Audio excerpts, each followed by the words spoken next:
Hello, my name is Master Hotchkiss. I am a 7th degree black belt and I own the Kongawon Martial Arts Institute. I'm accompanied by Master Cintron and Mr. Kingston. We're going to be working on white belt level kicks, 10th Gup white belt, and we're going to start with front kick. So before we start with the kicks though, we have to get into the right position. So the first thing you're going to see us do is you're going to see us make what's called jumbi. It's a ready position and it's where we start and end all of our techniques from. So starting off, we're going to go jumbi! And then we're going to get into kicking position. So right foot back, fighting stance and shout. Alright, so now when we're in this position, this is our ready stance. This is basic point sparring stance, and this is where we practice our kicks from. Starting off the kicks, we're going to start with knee kick for a couple of different reasons. One, it's a very simple, straightforward kick, but number two, it actually prepares us for the next couple kicks that come in this sequence. So starting off, we're going to demonstrate knee kick. Very simple, very straightforward. All you're going to see us do is you're going to see us bring our knee straight up, and then we're going to bring it right back down. So it's just going to be straight up as high as we can, and then right back down. One time breathing only. Ready? Sir. Go. Okay, one more time. Go. Good. So now, when we move from that kick, we're going to move into the next kick, which is called stomp kick. Now, stomp kick starts just like a knee kick. So what you're going to see us do before they go do it with me is you're going to see us bring our knee up, and then you're going to see stomping straight down to the floor. Now, very important when you go to do this, two things. Number one, you want to make sure you pull your toes and ankle back and you're hitting with the bottom of the foot, the heel of the foot. Number two, when you go to do it, if you're on a surface that's very hard, you don't want to drive your foot into the floor too hard, you could damage things. So one more time, we're going to do it together, breathing only. Ready? Go. We're going to do it one more time. Go. And back. All right, now from here, we then move to the next kick, which again starts off with that knee chamber. The next kick is called front kick. So from this position, again, they're going to hold for a moment. When I go to do this kick, I'm going to start off by lifting my knee up, just like a knee kick. My kick will then go out and back, and then it will step back down.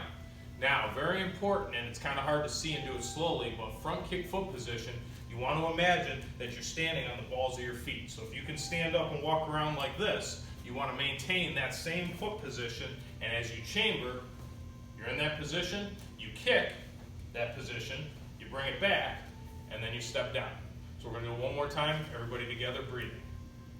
Go. One more time. Go. Okay, so now, again, we move to the next kick, which is called the side kick. Now, funny enough, we're going to chamber our knee in the exact same position again.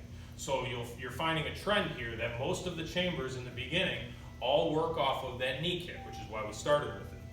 So now, when we go to do the side kick, what we're going to do is we're going to bring our knee up again in front of us. Now the difference right now is that one, the kick is going to go to our side, hence the name side kick. Number two, we got to make sure our foot position is in the right spot. We don't want our toes extended or our ankle down like it was on a front kick. We're going to damage ourselves when we hit whatever our target is. So when we go to chamber, we want to bring our knee up, and we actually want to take our foot and not just pull toes and ankle back, but we actually want to roll it a little bit so that you're hitting with what's called the knife edge of the heel. It's kind of like the rounded part of the heel, not the bottom. Now as we go to do this kick, what's going to happen is you're going to chamber it up, then you're going to kick, you're going to pivot on your bottom foot and extend sideways, pulling the leg back, and then stepping down. So we'll demonstrate this kick one time with breathing. Ready? Go.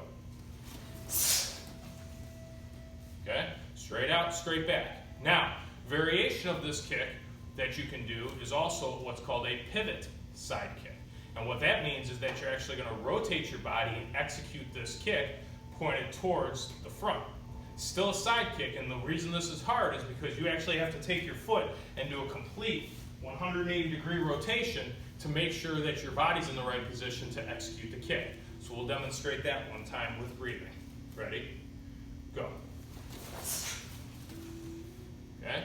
Now, rolling into the last kick, which is going to be back kick. Now, back kick actually chambers similar to the knee kick again.